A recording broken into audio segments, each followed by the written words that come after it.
பவானி அம்மன் கோயில்ல நேர்த்தி கடனை செலுத்துறாங்க. முட்டி போட்டு கோயில சுத்தி வர்றாங்க. அவங்க கூட பிரீத்தி, வெண்ணிலா, ராஜசேகர் பவானி கூடவே வர்றாங்க. பவானி முட்டி போட்டு வேப்ப இலைய கையில வச்சுக்கிட்டு விளக்கு ஏந்தி கோயில சுத்தி வர்றாங்க. நேர்த்திக்கடன் முடிச்ச உடனே கோயிலுக்குள்ள பவானிய கூட்டிட்டு வராங்க 3 பேரும். விளக்க அம்மன் கிட்ட வைக்கிறாங்க. வேப்ப இலைய சாமி கிட்ட வைக்கிறாங்க. எல்லாரும் கும்பிடுறாங்க சாமிய. காட்டுக்குள்ள பொன்னியும் சக்தியும் மாட்டிக்கிட்டுறாங்க.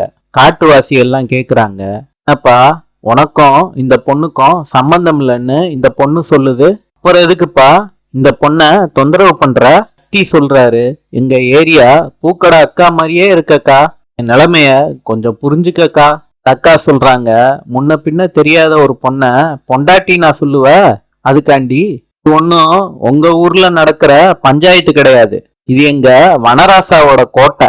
பொய் சொல்லிட்டு யாரும் இந்த காட்டை விட்டு தப்பிச்சு போயிட முடியாது. ராஜா சொல்றாரு, இழுத்துட்டு போங்க அவனை, ராசா என்ன காப்பாத்துங்க அப்படின்னு சக்தி சொல்றாரு. நான் எதுவுமே பண்ணல, இழுத்துட்டு போங்க. சக்திய இழுத்துட்டு போறாங்க. சக்தி கத்திக்கிட்டே போறாரு. பொன்னி எதுவும் தெரியாம நின்னுக்கிட்டே இருக்காங்க. ராஜா சொல்றாரு பொன்னி கிட்ட, நாங்க நைட்டு எந்த பொண்ணையும் அனுப்ப மாட்டோம், காலையில நாங்க உங்களை காட்டுக்கு வெளியே அனுப்பி வைக்கிறோம் அப்படின்னு பொன்னிக்கிட்ட சொல்றாங்க. தங்குறதுக்கு எல்லா வசதியும் இந்த பொண்ணுக்கு பண்ணி கொடுங்கன்னு ராஜா சொல்றாங்க. பொன்னிய கூட்டிட்டு போறாங்க. ராஜா கூட இருந்தவங்க கேக்குறாங்க, அவனை என்ன செய்யறதுன்னு.